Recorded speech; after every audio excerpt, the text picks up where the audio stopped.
Mackenzie Jones. It's a name that I've said a million times at this point because I have been talking about this case for about 4 years. Now, don't get me wrong, in that 4 years, I've only made 3 videos, so about one a year, but it's one of the things that has defined my character of CrazyRocky because it is like the most popular thing that I've done and constantly gets asked questions about. But generally, this video is going to be fairly unedited and it's going to be very quick, okay? I just want to come here and give a little bit of a rundown of the 3 previous videos and also let you guys know that the actual final reveal of the information that I do have about Mackenzie and her potentially abusive at-home life is up over on my Smoke and Sessions channel. On that channel, I'm going to be covering things like internet personalities. I do movie reviews over there and have been for a while, as well as music reviews. I will be continuing those, but I'm trying to mix all that into that channel. And over here on CrazyRocky, I want to do the things that I'm passionate about. I have a degree in criminal justice. I have 2 degrees actually in criminal justice. I really enjoy, looking at body cams, looking at like what did the police do wrong here, like what in interrogations, like what is the actual process and stuff. So all that personal stuff I'm going to be making over here on CrazyRocky. If you like that and you want to join me with that whole excursion, I very much appreciate it. And of course, thank you to anybody who has supported me along this whole journey. It's definitely been quite insane.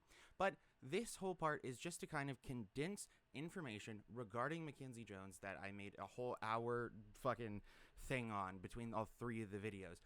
Essentially, I just want to catch people up if they are coming from the new final part. So essentially, Mackenzie Jones is a TikToker who I stumbled upon a comment a long while ago where she basically stated to her fans that, hey, I am, doing OF, and this is my birthday. It's my 18th birthday, so I'm going to start doing OF. And the person said, well, if you're just turning 18 now, I swear to God, I've been following you on OnlyFans for at least a year, and if you're just turning 18 now, how does that work?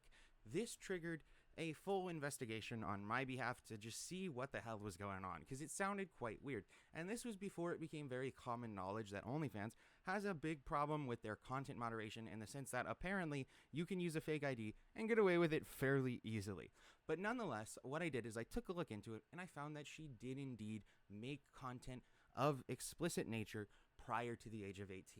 Obviously, I'm not going to say how I found that information, but I will say that there was like a picture that had the Snapchat photo thing where it shows like the date and the time, and in the bottom corner it had an OnlyFans watermark.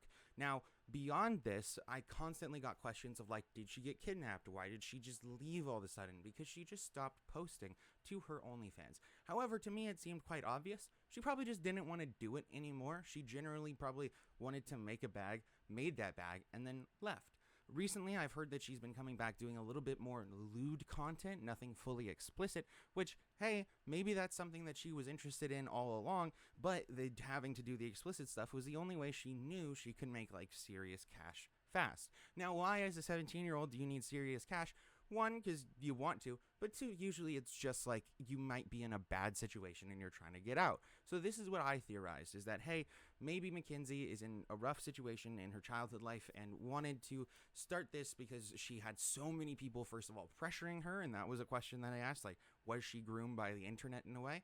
And so she had so many people pressuring her, and on top of that, her home life being one that's not so great would also kind of pressure her as well. So people kept going back and forth with me about that, saying, no, she genuinely love doing like explicit content, which is absurd. If you think that, you have no idea how explicit content is actually made, and generally it just seemed to make sense to me that, hey, she's probably fine, she just probably doesn't really want to be bothered. And I will say that I have not received any information from Mackenzie herself, never spoken to her. If anything, she might know about my videos and just absolutely don't want to engage with me, which is perfectly fine, okay?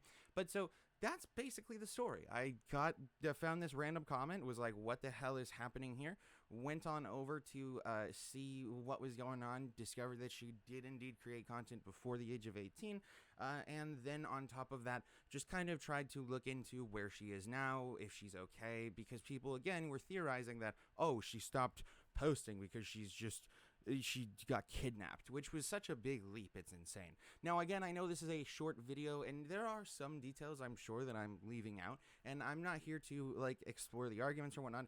I'm here to just kind of give the final update that if you want the new information, check out the link below to the final video. And on top of that, going forward, this channel is going to be kind of rebranded into something new, something more personal to me for both my music and my personal interests. So that's it, guys, and I will see you all in the next one.